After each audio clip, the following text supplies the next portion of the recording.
Dear friends, good evening, and once again, welcome to our interfaith dialogue sharing on the topic, how does my religion strengthen me? What resources does my religion provide me as an individual and as a community to face violence?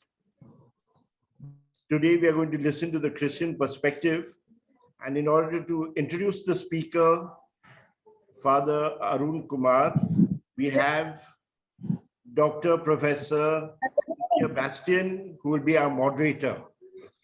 Dr. Bastian is principal of the Law College based at Assam campus. She's also a faculty teacher, a faculty member of many colleges, including St. Vincent's College of Commerce. And what is very important is her doctorate dissertation was on minority communities facing violence. Another very important fact is she's always ready to help. And I sincerely thank her for her availability, and I hand over the program to her. Here, Dr. Cynthia Bastian.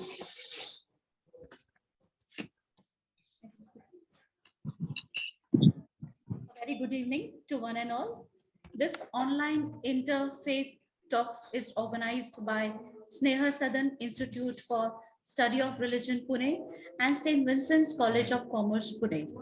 I, Dr. Jacinta Stephen Baston, extend the online interfaith talk on what resources does my religion have to foster peace at the individual and communal levels, especially in the face of a culture of hate.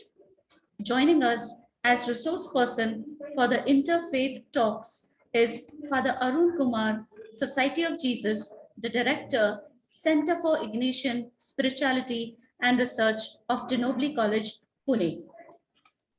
I would like to give a short introduction of Father Arun Kumar. Father Arun Kumar. Not the doctor, not Dennis doctor. Director. Father Arun Kumar, SJ, belongs to Karnataka province. He did his master's in counseling psychology from Ateneo de Manila University.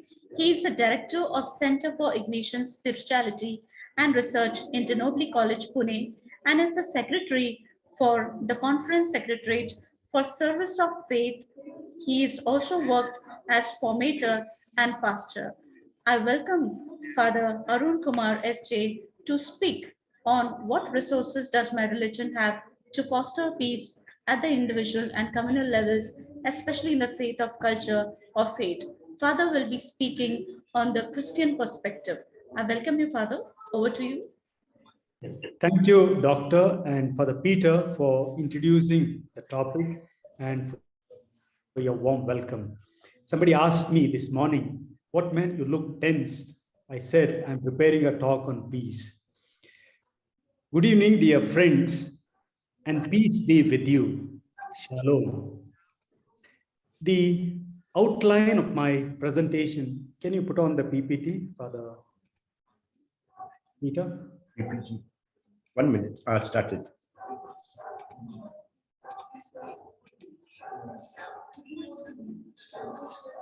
No. Beginning? Yes. So the next slide. The outline of my presentation is comprised of 7 parts. I'm giving from a Christian perspective. Number 7 is very important in the Christian perspective. So the first part will be on the context that is filled with various conflicts. In the second part, I will deal on the meaning of peace in general and in Catholicism. And in the third part, I'll give 2 examples of peace from the Bible. And in the fourth part, I will explain the perennial problems that we have in order to attain peace. Then I suggest 10 pathways to peace and give 4 important examples from Christianity about peace. And with that, I conclude. Let me bring with the context to understand this topic. For centuries, India had the reputation of being a land of peace and harmony. This no more holds true. Today, our beloved country is faced with conflicts of various kinds. First, there is a religious conflict. India is a birthplace of Hinduism, Buddhism, Jainism, Sikhism, and many tribal religions.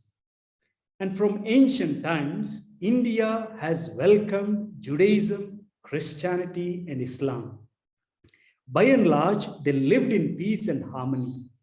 But the situation as of now has radically changed and is worsening day by day with deep divisions and terrible tensions. What are the root causes of these religious conflicts? First, religion is linked to culture and further strengthened by ethnic identity. Second cause is the defensive fundamentalism in every faith tradition has led to exclusive tendencies.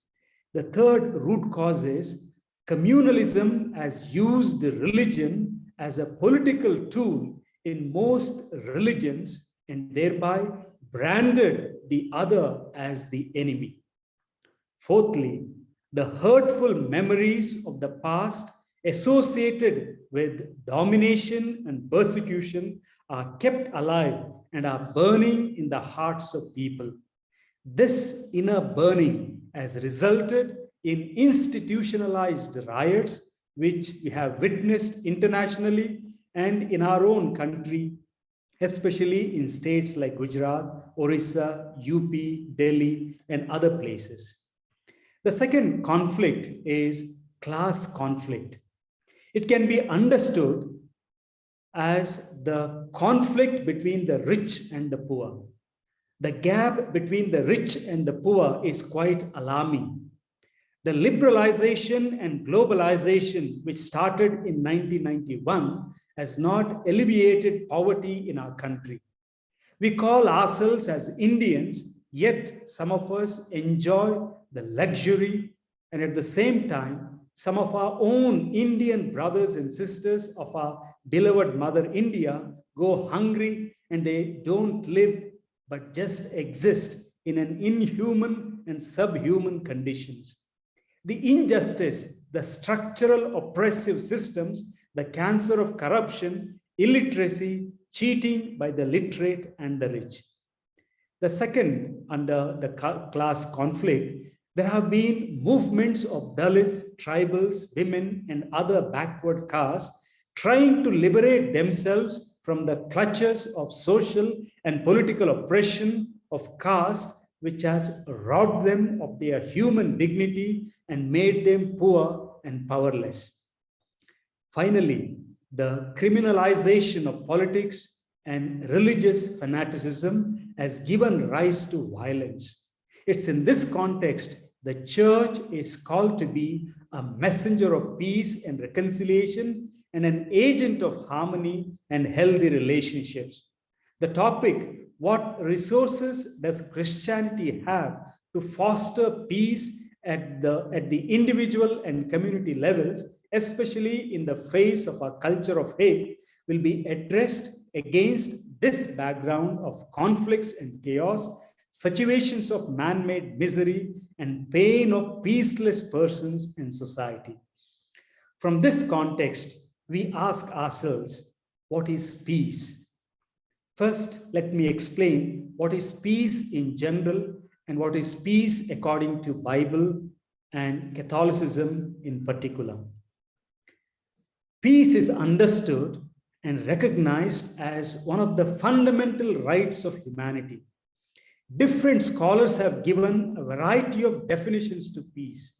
For our purpose, peace today is defined as a process that facilitates the establishment of durable peace and tries to prevent the recurrence of violence by addressing root causes and effects of conflict through reconciliation, institution building, and political as well as economic transformation. We have heard the types of conflicts and root causes of those conflicts in the introduction. So peace building is thus an umbrella term encompassing long-term activities in the conflict cycle aimed at addressing the root causes of the conflicts and includes other short-term initiatives such as peacekeeping and peacemaking. It is transformational in nature since it transforms society holistically, covering most of the critical areas of life that might be having problems. Now, what is peace according to Bible? Peace is a state of ordered tranquility. In the Catholic tradition, peace is not merely the absence of overtly conflict, but the result of right relationship with God and with one's neighbor. I repeat, peace is not merely the absence of overtly conflict, but the result of right relationship with God and with one's neighbor. This is evident in three key sources for our reflection on peace. First, Scripture. In other words, Bible, which includes Old Testament as well as New Testament. Then we have the writings of Thomas Aquinas and magisterium or Catholic social teaching. In the Old Testament, the term peace is shalom, that is the Hebrew term, which is best understood as the spiritual and material well-being of persons individually and the community as a whole that results from fidelity to the covenant with God. The covenant is the highest possible relationship that exists outside kin's relationship or blood relationship. That's why we have a law in Catholicism that we cannot marry in our relationship because covenant cannot happen there. Thus, covenant and peace are the gifts from God. The close link between peace and the covenantal relationship with God is evident in Isaiah chapter 54 verse 10. My covenant of peace shall not be removed. The gift of covenant is to the community as a whole and includes therefore the right relationship with the neighbor. In the Old Testament, Jesus Christ becomes the means of this peace. He offers peace and ultimately is this peace. His birth heralded with glory to God in the highest heavens and peace to people on earth. During the Sermon on the Mount, he said, "Blessed are the peacemakers, for they will be called the children of God." There are many similar references on peace.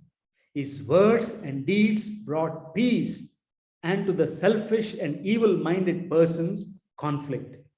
Even from the cross, during the most agonizing moment of his life, he forgives, saying, "Father, forgive them, for they do not know what they are doing." Soon after the resurrection, we hear him saying 3 times, "Peace be with you," to different persons. So Jesus was already proclaimed in the Old Testament as the Prince of Peace, was and is an oasis of peace, brought peace to the poor and to all those who accepted him. Jesus preached peace through his birth, life, death, and even after his resurrection. Therefore, we Christians believe that in, with, and through Christ, we can attain peace and live in peaceful harmony. In the letter to the Romans, Paul strikingly contrasts the Prince of Peace with Pax Romana. The New Testament word for peace is Irene, which has given us the next slide, which has given us such English words as irenic, irenics, and ironical, as well as the name Irene. The spiritual foundation of the Bible is peace. God created humans for peace. The spiritual greatness and genius of the Bible is found in its awareness of the relationship among peace, righteousness, justice, and salvation in God. Let me give you two examples of peace out of many at a community level and at an individual level. There's a story in the Bible which constitutes the firm rejection of war and violence and shows a powerful advocacy of peace and friendship in the book of 2 Kings, chapter 6, verses 8 to 23. A large armed force with horses and chariots were sent to King Aram to capture Elisha. But he was struck sunblind and was led by the prophet to Samaria. Israel's king was so happy and proposed to put them all to death. But the prophet's reply reflects the spirit of the Prince of Peace. He says, "Do not kill them. Instead, offer them food and water and let them go back to their master." This was done. The result was Arameans never invaded Israel again. The message is, if you want peace, practice peace and love the enemy. Another striking example from the New Testament. Since wars begin in the minds of men and women, it is in the minds of men and women that the defenses of peace must be constructed, says the Constitution of UNESCO, which was started in 1945 after Second World War. Peace within the individual is the basis of peace in the world among individuals, nations, and religions. If there is no peace within individuals, there cannot be peace in the world. Peace within calls for forgiveness and reconciliation. That's why this striking example from the New Testament, Jesus said in Matthew chapter 5, "Therefore, if you're offering your gift at the altar or doing puja in the temple, and there you remember your brother or sister has something against you, leave your gift there in front of the altar. First, go and be reconciled to them, then come and offer your gift." The second source, the work of Thomas Aquinas. As far as our topic is concerned, I've taken few things from his writing. He says, "Peace is tranquility both within and between persons." Within the person or the individual, it is the harmony of the desires when the soul is directed by charity to its true good, that is God.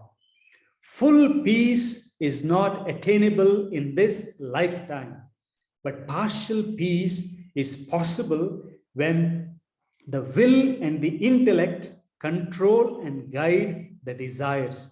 We can think of Buddha here. Charity prompts peace to extend beyond the person when it directs her to love her neighbor as herself. This leads the person to desire to fulfill the neighbor's will as it were her own. Justice, motivated by charity, regulates the external relations between persons and thus describes the order of peace. This is the sum of the writings of Thomas Aquinas. We move on to the third source, namely Catholic social teaching by various popes. I've taken only few popes. Since Pope Leo XII, it continues to understand peace as the fruit of a right relationship grounded in justice and directed by charity. Because justice concerns the external ordering of charity, the social teaching often makes an explicit link between justice and peace. The motto of Pope Pius XII was, "Peace is the work of justice."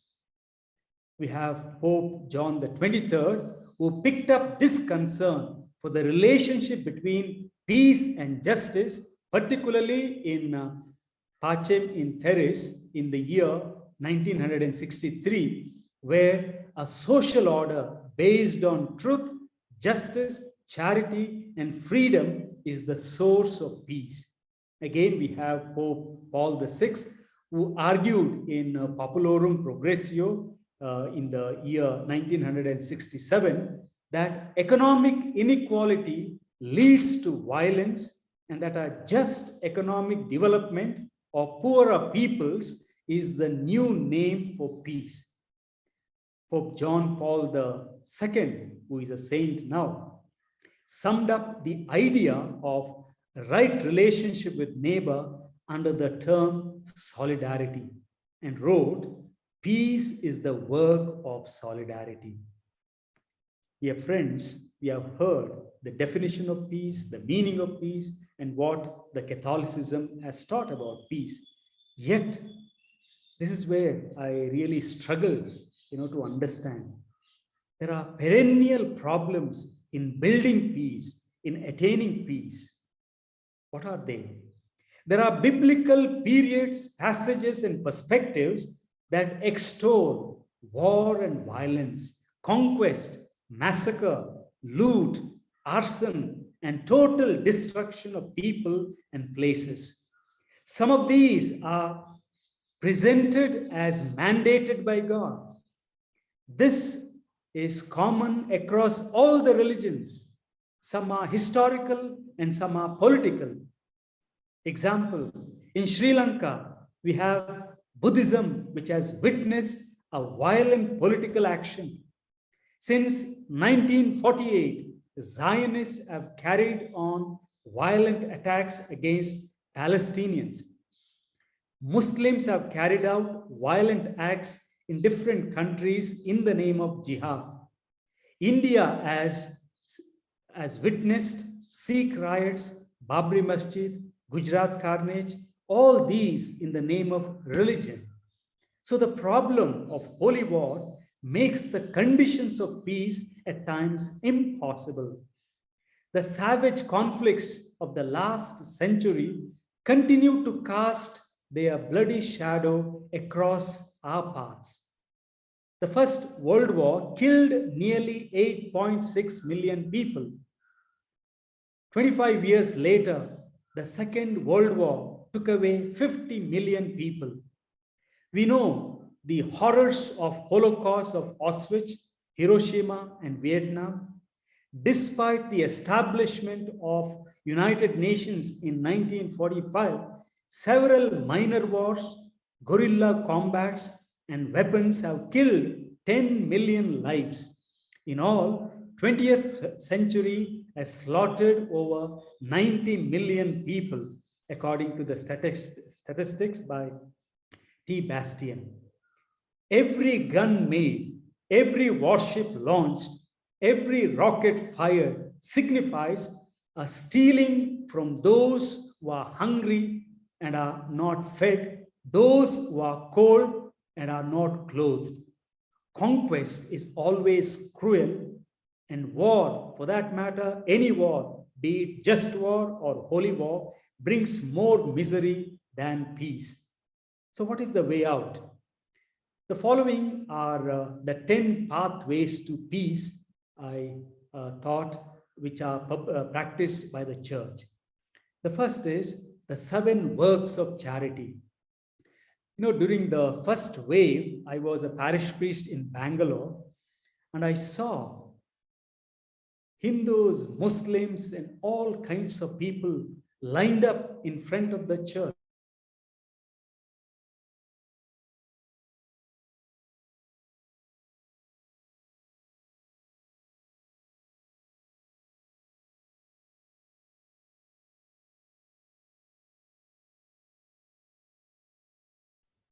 Father, you are not audible. I think some issue with the network. Father?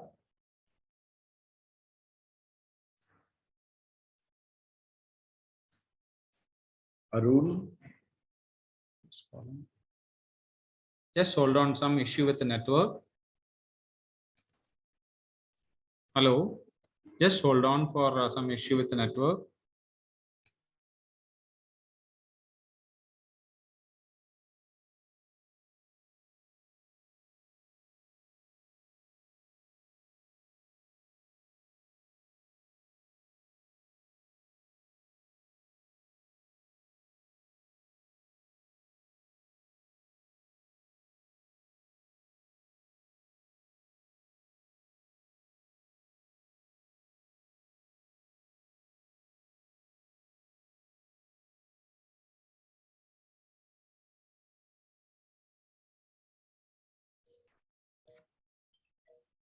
Yes, Father, I'm back.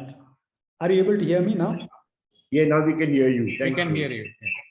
Okay. The We are in internet. the 25th slide where you are talking Seven about works of 7 works charity. of charity. Okay, okay. Yes, yeah. So internet went off, okay. Sorry, my text, okay. Yes, so works of charity, isn't it? So just see those 7 works: to feed the hungry, to give water to the thirsty, to clothe the naked, visit the sick, and to bury the dead. And then we have 7 works of mercy: to instruct the ignorant. You can change the slide. Just imagine the number of schools and colleges that we have. Similarly, to counsel the doubtful, to admonish sinners, forgive offenses, etc. So that is the second way of practicing peace. And the third, and very important according to me, being in India, interreligious dialogue. In fact, this webinar that we are having is the fruit of interreligious dialogue. Jesuits alone in India have 8 active interreligious dialogue centers in India. The concept of peace exists in all religions. For example, shalom in Judaism.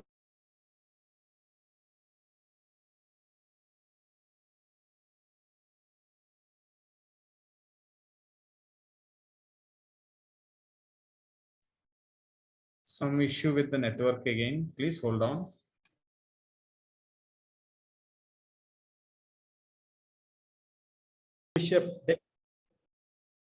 Archbishop Desmond Tutu was the chairperson, and they have done a marvelous job, and it has branched out into many other countries. Then we have sacraments, baptism. There are 2 vows in baptism where the first vow is that I reject Satan, evil, and I accept Christ, the Prince of Peace. Similarly, in the Eucharist, we have penitential service, and we also have exchange of peace. And the sacrament of reconciliation, where we feel sorry for our sins and restore the ruptured relationship. Then education. I'll just read the first para. Look at the number of schools and colleges, hospitals, social centers, interreligious centers, hostels, and a mad rush people have towards Catholics or Christian schools. Then we have street children, houses for the street children, Mother Teresa's homes, and many other caring and housing homes for the poorest of the poor. Some of these institutions educate the minds, educate the hearts, and some even heal the soul. A very famous lady called Maria Montessori said once, all education is for peace. She took unlettered and destructive children of violent behavior, and through her Montessori education brought peace at a personal level, which ushered in peace in the community. Hence, our education has to bring peace. It is common knowledge that happy child grows into a confident, stable, and generous adult capable of concern for others. Inculcating the intrinsic value of harmonious and peaceful existence in a growing child is imperative for a country like India with its rich heritage and variegated culture. This is indispensable because what is absorbed consciously or subconsciously in childhood is what shapes the character and personality. So I'll skip the next slide. We'll go to the 9th pathway to peace, that is preferential option for the poor. In Evangelii Gaudium, number 148, Pope Francis says, Church is of the poor and for the poor. And that we need to take more seriously the option for the poor and take concrete steps to alleviate poverty and misery. Just imagine, as long as more than 400 million of our people are deprived of their basic needs, the next slide, there will be conflicts, tension, and absence of peace. In this line, we need to join hands with all subaltern groups, the Dalits, the tribal people, and women in their efforts and struggle for liberation and justice, and thus empower them, like Father Stan Swami and many other human rights activists did. The last pathway to peace is care for the earth. Even though Benedict XVI is called as the Green Pope, John Paul II had already said in 1990 that the world peace is threatened not only by arms race, regional conflicts, and continued injustice among peoples and nations, but also by a lack of due respect for nature. Laudato Si is a revolutionary encyclical calling us for an environmental dialogue. So far, environmental dialogue had been framed mainly with political, scientific, and economic language. With this new encyclical, the language of faith enters the discussion clearly, decisively, and systematically. We can awaken our hearts and move towards an ecological conversion in which we see the intimate connection between God and all beings and more readily listen to the cry of the earth and the cry of the poor. Having seen these 10 pathways to peace, both at an individual as well as community level, let's be inspired by some of the best examples or champions or angels of peace in India and abroad. First, Mother Teresa. What wealth did she have other than her faith in Jesus and service to the poorest of the poor? Yet people of all walks of life walked into her Shanti shed initially to witness her work and experience peace. The previous one. She is the first Indian who received the highest number of diplomats from all over the world for our state funeral, besides many awards like including Nobel Peace Prize. The previous slide. One of the most beautiful lessons we can learn from our own words is the fruit of silence is prayer. The fruit of prayer is faith. The fruit of faith is love. The fruit of love is service. And fruit of service is peace. She further said, let us not use bombs and guns to overcome the world. Let us use love and compassion. Peace begins with a smile. Smile 5 times a day at someone you don't really want to smile at. Do it for peace. Let us radiate the peace of God and so light his light and extinguish in the world and in the hearts of all men and women all hatred and love for power. Look at our politicians, how much they long for power. Last, today we have no peace. It is because we have forgotten that we belong to each other. That man, that woman, that child is my brother and my sister. If everyone could see the image of God in his neighbor, do you think we would still need tanks and army generals? Peace and war begin at home. If we truly want peace in the world, let us begin by loving one another in our own families. If we want joy, we need to spread joy to every family. The second example is Bishop Pierre-Marie Therese of Lourdes. Albert Camus, one of the famous French philosopher, author, dramatist, and Nobel Prize winner, wrote in his novel, The Plague, that we live in an age in which if a teacher says 2 and 2 is 4, they send him to the gallows. These were applied to the founder of Pax Christi, Bishop Pierre-Marie Therese. Bishop was a champion of peace during the Second World War, and his life was distinguished by his commitment to preach the gospel of peace despite its consequences. Through his letters and preaching, Pierre condemned the persecution of Jews in occupied France, the deportation of young workers to Germany, and the destruction of the villages. He was thrown into prison since the train to Nazi camp was blown off. While he was in the prison, the fellow prisoners asked him to conduct a day of meditation. Bishop shocked them by choosing the theme, Love Your Enemy. The fellow prisoner told him, "It's impossible." But the bishop responded, "I cannot preach anything else to you other than what Jesus has said and done.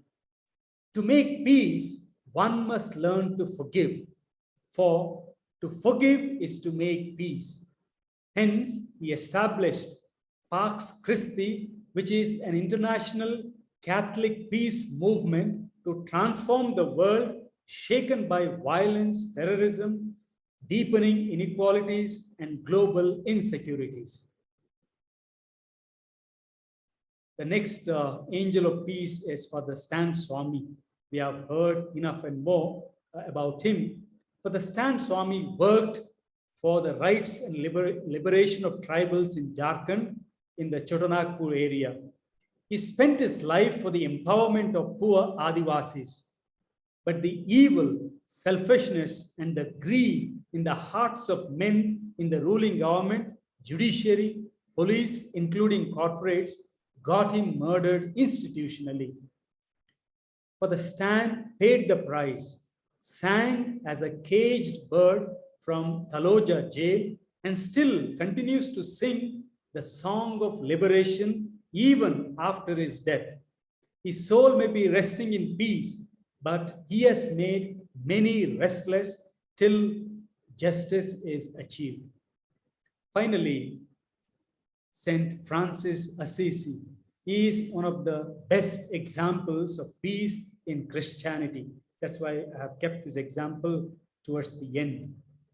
Saint Francis of Assisi was and is the symbol of peace, inspiring millions across the globe.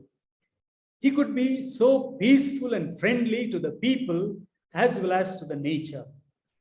After the detachment from the worldly possession and attachment to the person of Christ and his values, he changed himself radically. Assisi was a host city for the first day of prayer for peace held on October 27, 1986. 16 years later, the assembly in 2002 opened with the words, "We have come to Assisi on a pilgrimage of peace." Once again, St. Francis Assisi has become a source of renewed hope for peace. It is ironic that the self-described poor and humble man of God who desired to be counted as the least of all the lesser ones became one of the most famous figures in Christian history. Why is Francis still a symbol of peace for people of many faiths today? While numerous answers are possible, 5 are highlighted, namely ecumenism, peace, justice, forgiveness, and prayer. Together, all 5 can help us to understand Francis's singular desire to follow in the footsteps of our Lord Jesus Christ to experience and obtain peace. Ecumenism. Francis offers an ecumenical outlook that invites all peoples, races, tribes, and tongues, all nations, and all peoples everywhere on earth to love the Lord and to recognize that all is gift from a most gracious God who is the fullness of good, all good, every good, the true and supreme good, who alone is good. This ecumenical spirit is seen in Francis's own attitude towards Muslims. Francis encouraged his brothers to live spiritually among the Muslims by not engaging in arguments and disputes, but by subjecting themselves to every human creature for God's sake and by announcing the word of God only when they see it pleases the Lord. Francis met the Sultan of Egypt, Malik al-Kamil, in Demeter in 1219 and saw religion as an opportunity for dialogue and mutual respect rather than as a source of division. For Francis has taken this a step forward by choosing the name Francis for his pontificate and meeting the Muslim leaders and inspiring the world through Laudato Si and Fratelli Tutti. The second aspect of this angel of peace is peace. Francis's pursuit of peace invites everyone to his most common greeting, "May the Lord give you peace." This greeting articulates the meaning of his life, that is, the evangelical life of peace and reconciliation. Francis instructed his brothers in this gospel life.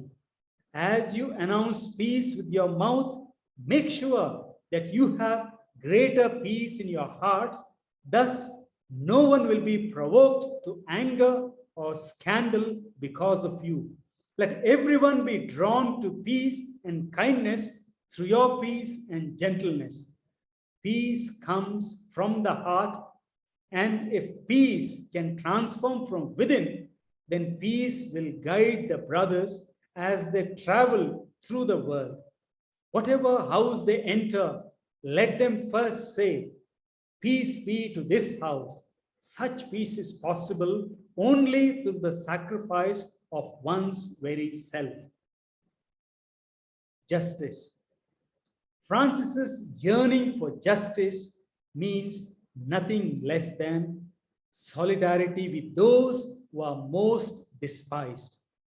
Francis of Assisi acknowledged that his conversion began when God led him to live among the poor outcasts of the world, the lepers. Francis's embrace of poverty was to stand in solidarity with the poor, despised outcasts of his day. Francis's compassionate identification with the poor was his conversion. Today's lepers are the majority of people in the world who suffer brutal and inhuman poverty at the hands of a minority who constitute the dominant economic and military power. While the world's injustices can never excuse acts of terrorism, the underlying economic and political reasons for terrorism must be acknowledged. Dehumanizing injustice sows seeds of violence and hatred, which becomes a fertile soil for even greater acts of inhuman terrorism. In clear contrast, Francis's action illustrates that hatred can be overcome only with compassion. Francis's loving acceptance of those who were hatefully rejected was his way of rejecting the world power, fear, conceit, and death. Francis understood that power does not announce peace, justice and solidarity announce peace. The profitable proliferation of weapons, from small arms to those of mass destruction, perpetuates unjust economic and political systems that offer only a superficial sense of security. Francis saw wealth and weapons as inextricably intertwined. Lord, if we had possessions, we would need arms to protect them because they cause many disputes and lawsuits. And possessions usually impede the love of God and neighbor. Therefore, we do not want to possess anything in this world. Francis's life, dear friends, teaches us that the way to peace requires justice and solidarity, a solidarity that begins with open arms of forgiveness. So finally, forgiveness. Francis welcomes the gospel promise of forgiveness by proclaiming, "Forgive and you shall be forgiven." Francis's habit of forgiveness springs from his own need for God's forgiveness. He is recorded as saying, "It seems to me that I am greater sinner than anyone in this world." God's forgiveness empowered Francis to forgive. Thus, he made peace with himself, his neighbor, his world, creation, and with God.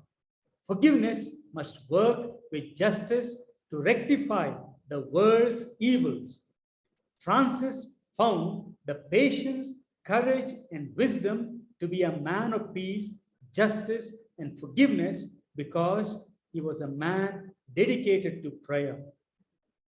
Francis's practice of prayer invites everyone to discern God's initiative, presence, and action in every authentic struggle for peace, reconciliation, and solidarity within the human family. At the core of Francis's way of life was the spirit of holy prayer and devotion. Above all else, Francis desired a deep and intimate relationship with God.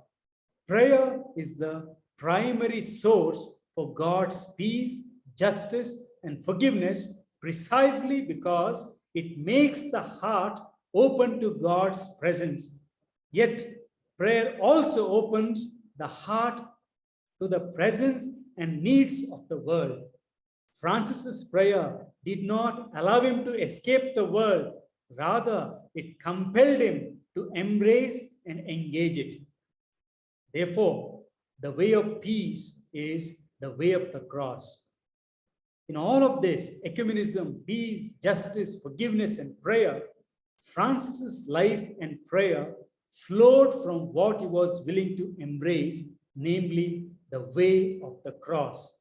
He wrote, "By your holy cross, you have redeemed the whole world." Francis knew that it was only through the cross, that is, through selfless confrontation with suffering, alienation, sin, and evil, that God's goodness will prevail. Francis invites all of us today to become instruments of peace and join in his prayers, which proclaims peace, saying, "Lord, make me an instrument of your peace." So, violence never again, war never again, terrorism never again. In God's name, may all religions bring upon earth justice and peace, forgiveness, life, and love.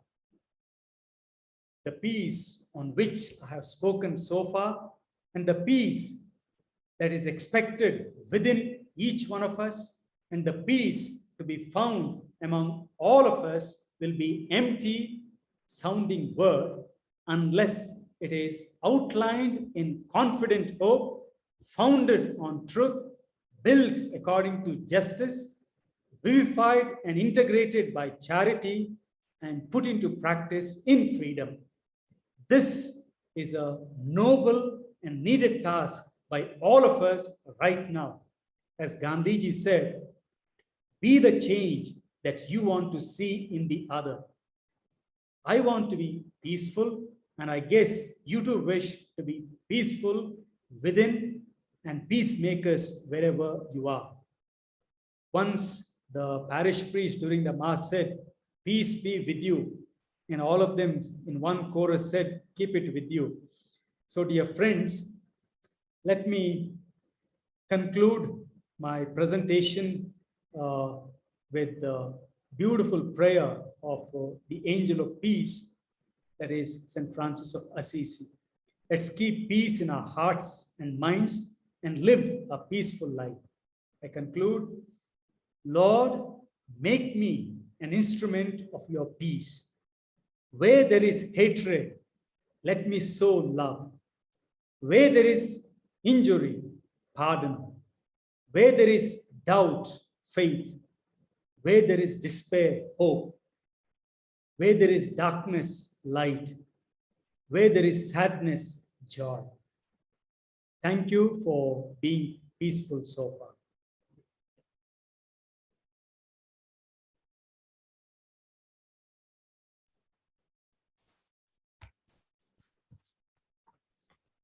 Thank you very much, Father Arun, for enlightening us on the Christian perspective of how to foster peace at individual and community level in this culture of hate. Now it is open for discussion. We invite the participants to raise their questions and doubts.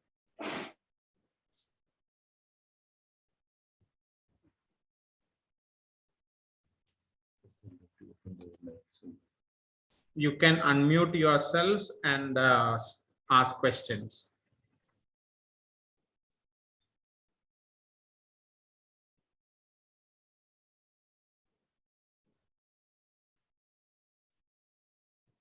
You are allowed to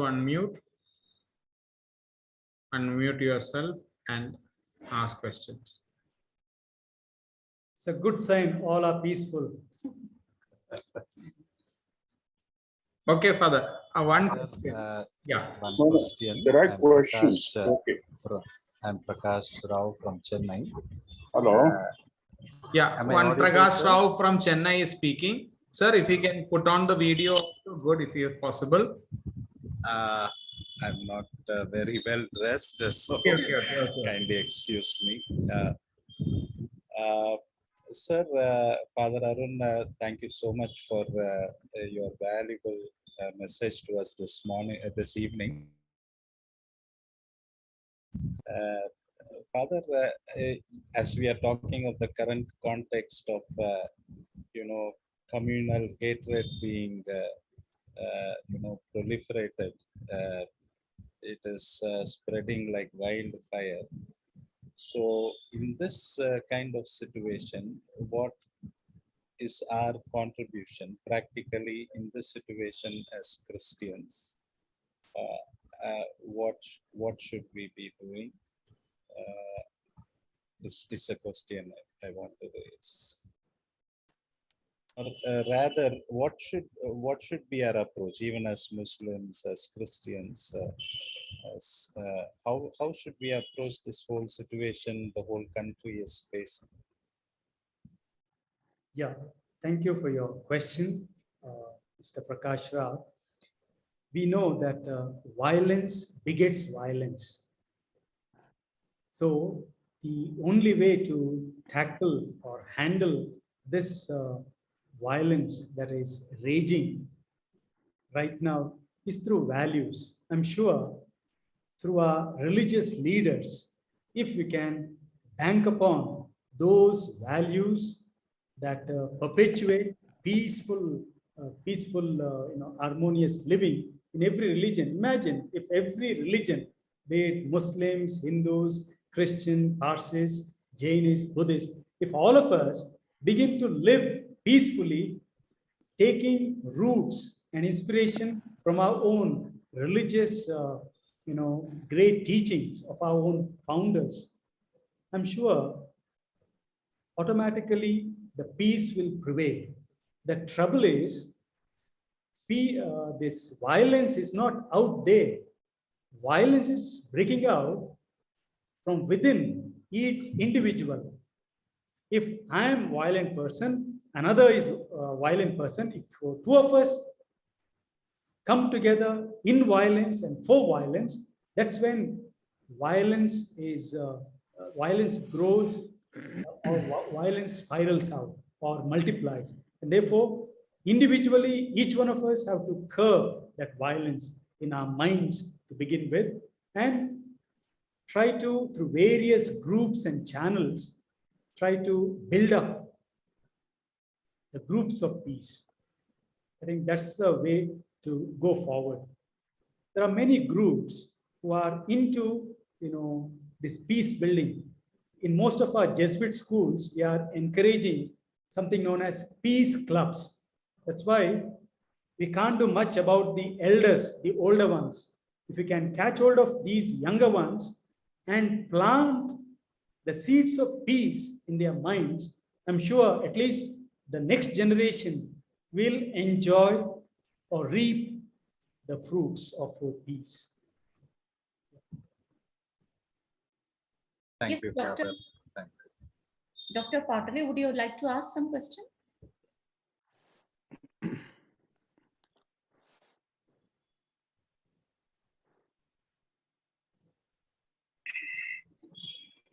Can I ask you a question? Hello. Yes, sir. Yes, sir. Yeah, Dr. Patoli here. I joined a bit late because I was traveling. I missed, I suppose, some 12, 15 minutes or 10 or 12 minutes of your speech, but I could gather much of it. Okay. So from what I could gather, I was impressed by the statements of Pope 12, um, uh, John 23rd, Pope John Paul II, and of course Mother Teresa, and of course Saint Francis Assisi, and of course our beloved Pope Francis on peace and how peace can be achieved in our hearts and in our society across. So my point is that yes, it is very good presentation, and there is a lot of rationale for pursuing the paths of interreligious dialogue in order to achieve peace as between the religions. True, it is very good, very important, absolutely necessary. But my observation is that there is no peace within the religions. There is so much of hatred within the religions, not only Hinduism, but also in Christianity. We must address, and other religions as too, but most importantly, of our land, the major religion is Hinduism. And we are Christians, so we definitely look into our own religion as well. Our Lord says always, peace be with you. But how much peace we generate within our house? This is the major point that is emerging in my mind.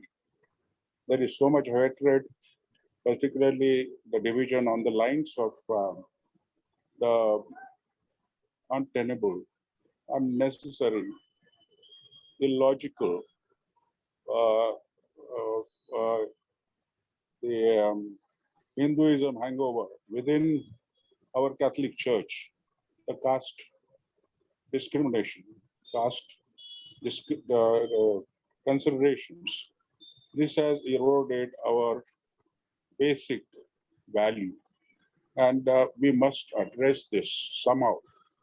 While we pursue interreligious peace, we must find peace within our church, so that all experience the peace of Christ. And we have the uh, positive bias of Jesus in favor of the poor. We do a lot for the poor, but within our Catholic Church, we lack greatly in serving the poor. Service, the fruit of service is peace, as Mother Teresa says. That is absolutely true. We have so many gaps, particularly in education. Our schools do not admit the poor within the Catholic Church. And therefore, they go to the local schools and they remain a problem, okay, for the families. So therefore, our local church is weak. And our defense system, because we don't get the speakers from within, okay. So I'm saying that, yes, we must think in terms of finding ways and means to develop a dialogue, to bring peace within our own church, Catholic Church. This is very worrisome situation. Why we should have caste discrimination? Where is the basis for caste discrimination within Catholic Church? Why so many people suffer? Okay, So there is so much of dissent. People don't speak, but this is a platform. I have a duty to speak on that. I wish to have your comments. Thank you so much. Yeah, Dr. Patel, I think you missed the context that I began with, namely, there is a religious conflict, and there are 4 reasons why we have this religious conflict. Similarly, there is a class conflict, rich and the poor. So some of these things to which we are born into, those produce. Secondly, today, as I was preparing, some of the things that came very prominently to me is we live a life as if we are born for power, sex, and money. Those have become the governing principles of our life. Look at the people, they're ready to do anything for money, ready to do anything for power. Absolutely no conscience. The word conscience meaning it is the inner sanctuary of being, which is there, manasakshi in every religion. This word aspect is there, and that has to decide, or that should promote every individual. This is evil or bad, and this is good. That is at the first level. Then you go at a higher level. This is good and this is better. So people are still stuck at the lowest level, namely indulging themselves in evil. And they are not aware. And they don't have the qualms of conscience. This is another reason why there is so much of evil and so also violence. Wherever there is injustice, remember, and wherever there is oppression, there will always be violence and absence of peace. So if the peace has to prevail, it has to begin with oneself. So this is my response. I'm not really convinced, but I think, yes, justice is the path. And we must search justice, means of justice within the church, because in the South, so many people suffer. They come into the streets against anyone, against the bishops also. Even caste people, priests also attack a Dalit bishop. And many people don't, given in Maharashtra also, don't get admissions. These are the things. And basically, money, yes, money is the money is the attraction for our people. But then we are Christians, no? So where is the value? Where is our Christianity? So we must think on that. Whatever explanation you have given, but I have given my point of view in order to think on those lines. Okay, to develop a kind of religion, it's an interview within the Catholic Church, a dialogue instrument. Okay, so it should happen. We also had a discussion with Cardinal Oswald on this. Okay, it should start from above, of course. There should be much concentration also from down to from upward to downward. Okay. Anyway, you think over. Okay. Thank you. Yeah, I hope Mr. Patole, you have got the answer. Shall we move on to the next participant for the question? Yes, Mr. Mika is on next one asking a question. Please go ahead with your question. Can you hear me clearly? Yes. Can you? Yes, Okay. you're audible. Yes, sir. See, firstly, Father Arun, I want to say that when you say money, money, money, we have to realize that the first of the 10 commandments is broken, because today money has become a god for everybody. But that's not the point I'm trying to make. The point I'm trying to make is that if there is peace, most of the unrest is caused by religion. There are more wars in the name of religion than anything else. And first, we have to look at this aspect. Number one, we are all made in the image of God. So what difference does it make which religion we follow? We are all same in the eyes of God. Number two is the very fact that each of us is born into a different religion. We have to accept that that is by divine decree. And we should stick to it.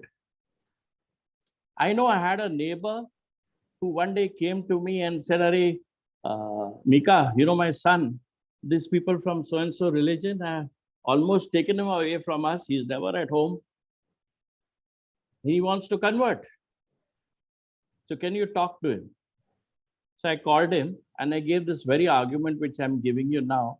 And I said, you're looking at another religion, but God decreed that you be born in this particular religion. What do you know about your religion?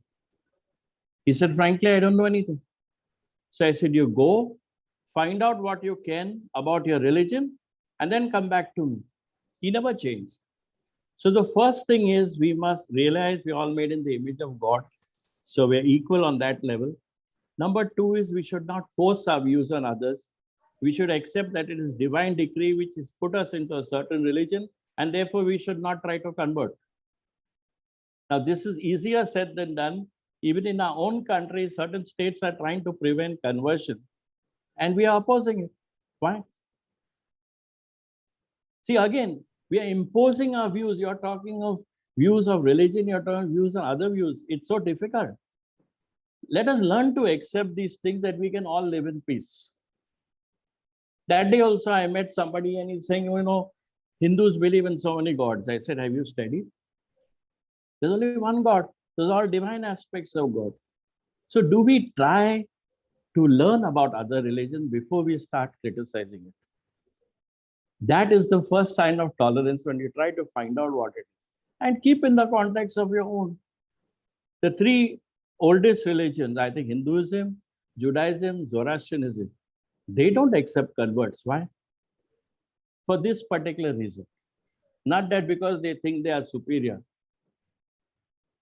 And the other thing you mentioned is, you know, teaching the next generation to bring peace. Father, it's easier said than done. Because the fans of hatred are being spread so greatly all over the world. And I know even Israel, what it is trying to do. And the very people who are opposing the Israeli regime, they know that if they go to any of the neighboring countries, they will not experience the freedom that they're experiencing in this country. But they're being brainwashed. What do you do? So the only thing we can do is that we stick to our religion, we stick to our beliefs. Yes, we can hear what others have to say, take the best that they say, but let us stick to the religion we were born in. This is what I personally feel. I don't know what you have to say. See, wherever the religion is a majority, that's where the imposition comes. You mentioned a number of things. One is about this conversion. Nobody is opposed to conversion law. It is the fear that people can misuse those laws, like this UAPA was misused, and so many good people were put behind the bars for political and other reasons.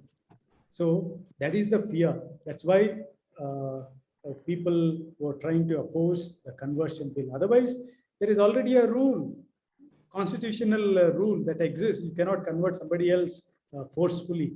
Okay. So another thing, we are not master builders. We are not messiahs. We can do whatever we can. We begin with oneself. I think that's where we have to start. We can't be kind of, fatalistic, saying, it is too much. We cannot do much. No, we can start wherever we are, beginning with oneself.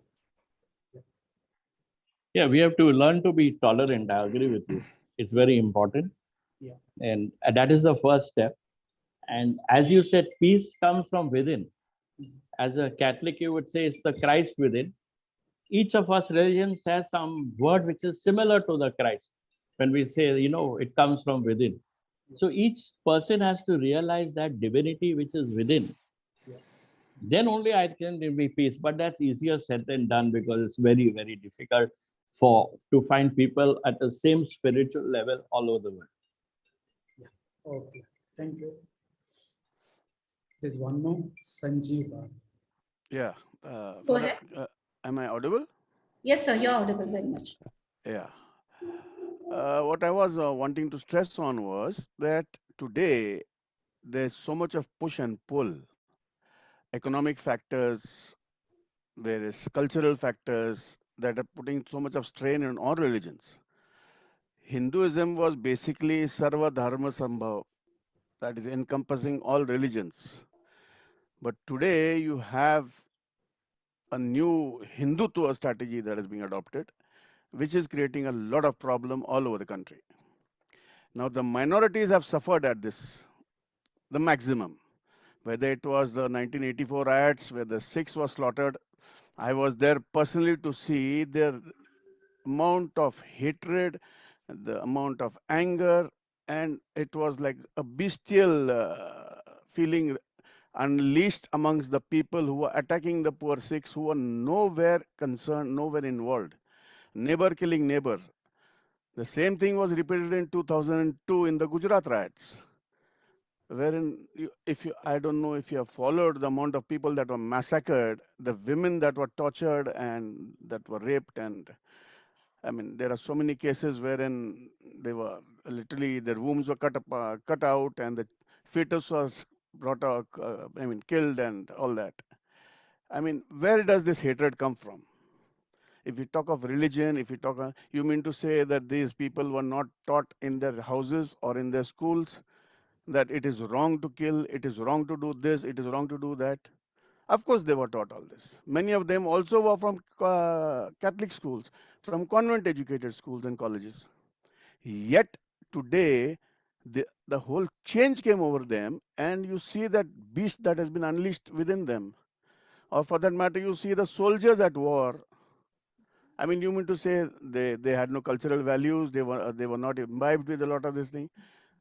You see what they did in Iraq or Iran or Syria. The same soldiers in peace would go out of the way to help people. The same soldier turns into a beast there, killing innocent people, raping innocent women. So why is this happening? And why are the people today, the minorities, living in a sense of fear? Why Graham Staines was killed? Why Father Stan was sort of tortured in jail? Because of the insecurity. These masses that basically try to profess their religion, they want to thrust their religion upon the people, they are insecure. They are scared that these people might basically have a following. I mean, taking it a little away, Osho was killed for the same reason. America felt threatened. So what I'm trying to bring across is that a individual who basically has been brought up with all the values instilled into him turns into a beast, and you wonder what happened to him. How did he get indoctrinated into this? People going to jihad or joining the ISIS in so many countries. What happened to him? Suddenly he has got indoctrinated. 20, 30 years of living with his family, and one fine day he just gets up and joins the jihad. So what I'm trying to say is ki it is not individualistic this thing. He gets indoctrinated. There are a lot of other pressures, push and pull. There are a lot of societal pressures. There are a lot of cultural pressures that are brought on. In today's climate, if you see, it is the government doing it covertly, overtly, supporting all this Hindutva, this thing. And today the minority is in tremendous amount of pressure. So in this climate, I feel that what you are trying to say, ki every individual has to change within, is very altruistic. I'm sorry, I'm not trying to put down your this thing. Yes, it is a nice thing to say. It's like a slogan on the wall, Bharat Mera Desh Mahan. But then it is not working out in practicality. It's just not working out. The pressures are too much, too much. I'm a Hindu, but I've worked a lot with I mean, I'm through Jesuit schools and colleges and all. I've worked with a lot of agencies who are doing a lot of work with the poor and all that. What I see is humanity is at a crossroads right now. There's tremendous pressure, tremendous pressure. Churches today are losing out a lot of the congregation because I mean, I'm sorry, but like today the youth feel sort of disillusioned. They're moving away from the church. So something needs to be done. There has to be somebody who will take the lead and bring the masses, coalesce them, and without any religious overtone, bring people together. There has to be a sort of a revolution, a cultural revolution. I mean, these are my views. I'm sorry. Yeah. So you said, individually we can't do much, be it Pope Francis or Mother Teresa or Gandhiji or Nelson Mandela. All these were individuals who had such, charismatic I'm fervor. sorry to interrupt. This was fine in those days. Today, if you expect Francis of Assisi to arise, not happening. If you're looking for a Gandhi, not happening. Those are the days. Yes, every leader has come at a particular time and done something.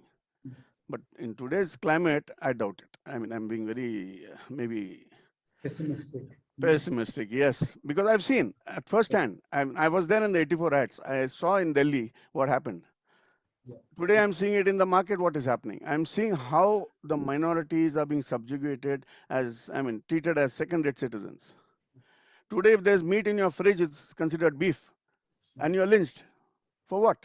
I mean, does my religion permit that? Am I allowed to do that? Can I thrust my beliefs onto you? But I'm sorry, today the law doesn't work. I mean, the courts are not there.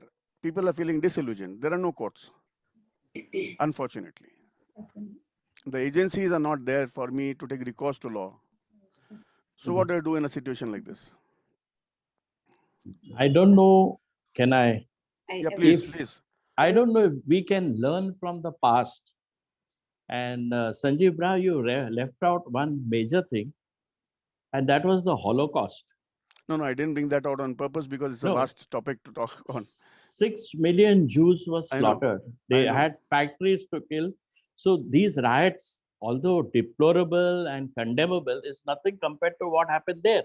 No, you go back in history. Crusades also was a very big. I'm coming to the main. Yes, the Crusades is another thing. The point I'm coming to is, how did the majority of the people turn against the Jews?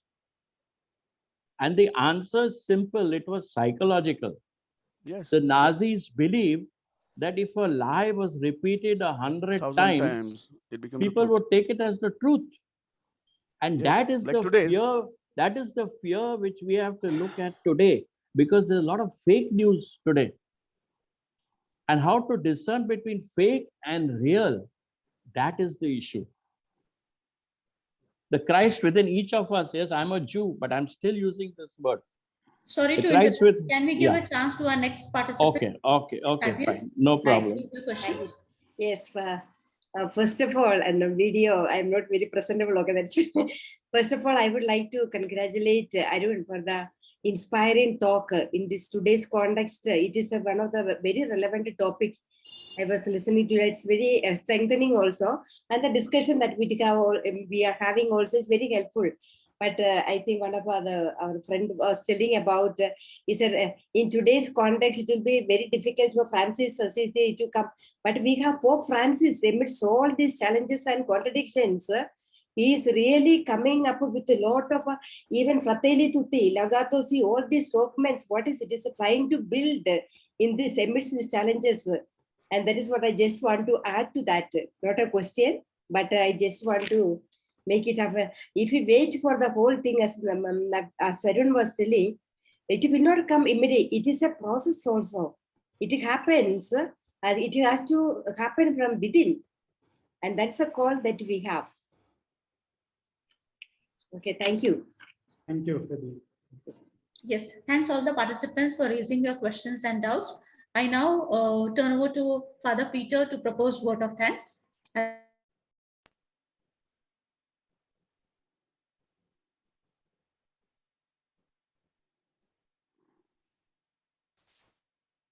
I want to, yes. Could everybody, put on their video? You can take a picture. Yes, please put on your videos so that you can be clicked. Our video has been stopped at your end, I think. 1 minute, 1 minute. No, no.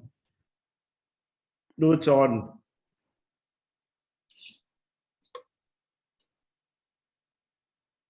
You need to show your faces, nothing else. Don't worry about dresses and whatever. Okay. I would have done some makeup and come. No problems, Ajit, no problem. You can spray from. So you taken the photo?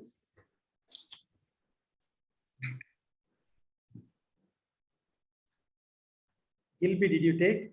Yes. Yes, yes, we'll send it to you also. Oh, yeah. Okay. Thank you.